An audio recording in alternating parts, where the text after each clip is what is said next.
Please remember that all the opinions in the show are those of the host and should only be taken as food for thought. We're in no way telling you to do anything. Everything is kept anonymous for the safety of the listeners and no information is shared to anyone else. If you are easily offended by people's opinions or views, then thank you for making it this far, but this is not the podcast for you, so see you later. And please enjoy the rest of the show.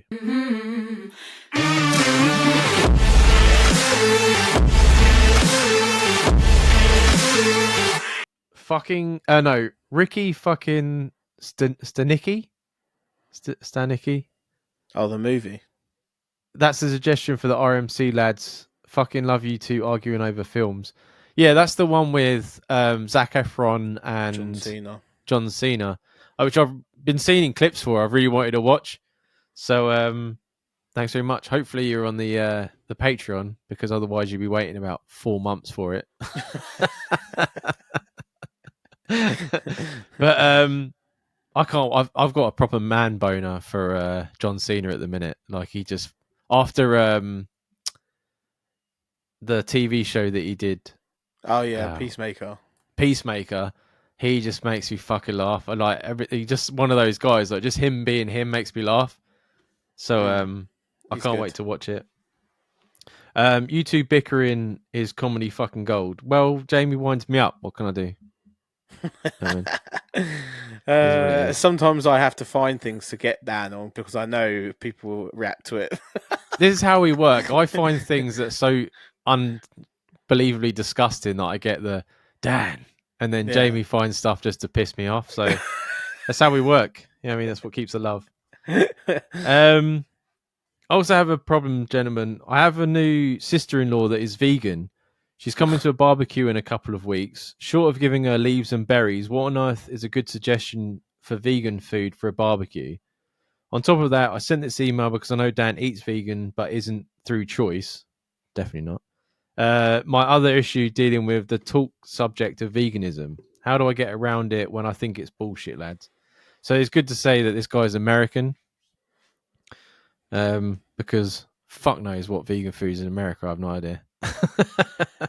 I'm tolerant of a lot of people, a lot of like sexualities, a lot of genders, a lot of nationalities. One thing I'm not tolerant of is a preachy vegan that wants to tell me all about cows dying in fucking abattoirs and fucking how like fish are getting slaughtered at sea and all this shit. I don't give a fuck.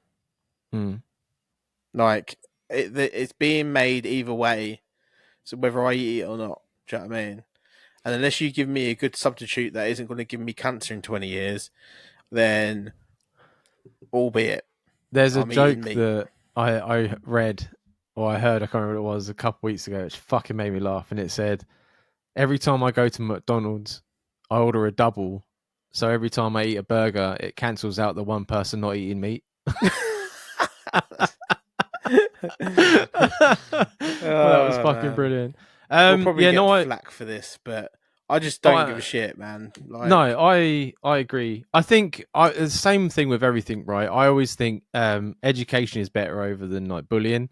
That to me is like bullying. Like someone's sitting there and pushing their, like, if someone come to a barbecue, right, and had vegan food and was like, oh, you know, try this, and you're like, oh, that's really good. What's that? And they're like, oh, there's no meat in it. That to me is like, because then you might go out and buy or make that, right? That's you transitioning without realizing it.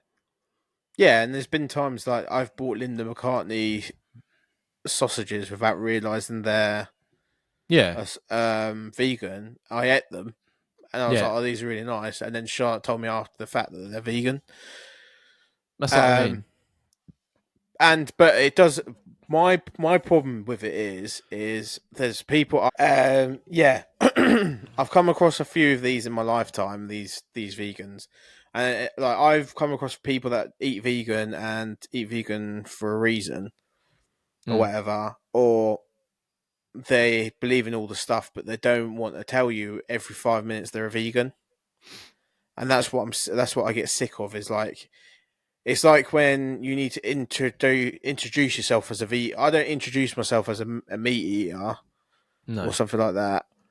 Or every time I'm going to a do or something, have to be like, oh, okay, I've got dietary requirements. Like, fuck off. Just bring your own shit. Well, that's what I was going to say, right? So obviously he's what he does. We're not going to sit here and bash vegans for 15 minutes.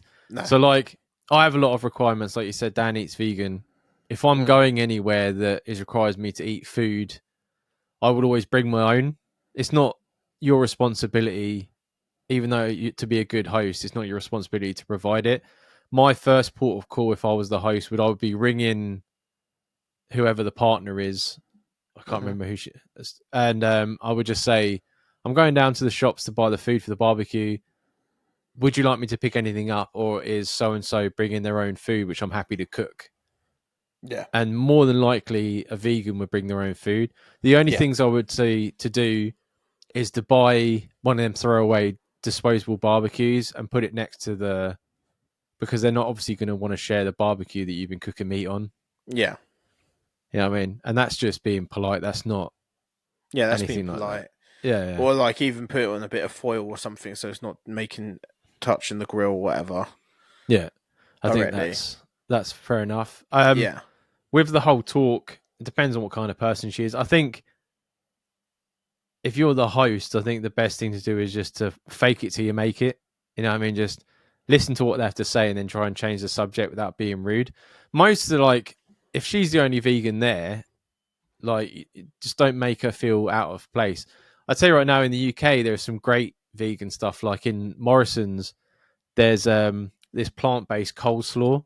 Oh, it's fucking banging. So good. And coleslaw is a big one because it's obviously made with eggs, like the I was mayonnaise. just thinking also, yeah. Yeah.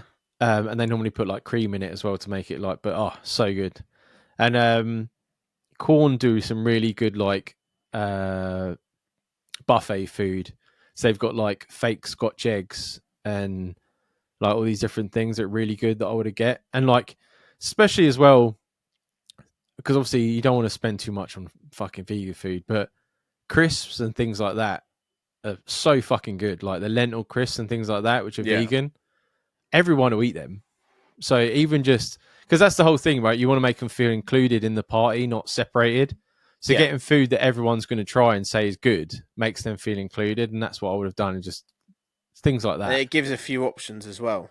Because Yeah, people will go there. Like as I said, like I would probably try a lot of the stuff, but if you got someone preaching to you, you're not gonna. no, So I I, think if it's like an open like setting, then people they'll give it a go. yeah.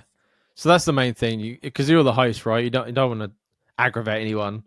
No, So just do what you can to be accommodating. But like I said, most people that have dietary nutrition or like anything like that will bring their own food. They won't expect it. Only a real poncy wanker would turn up and be like, "Where's the vegan stuff?" And I don't think she's going to be like that. no. Whatever you do when she turns up, don't be wearing like the Lady Gaga meat dress.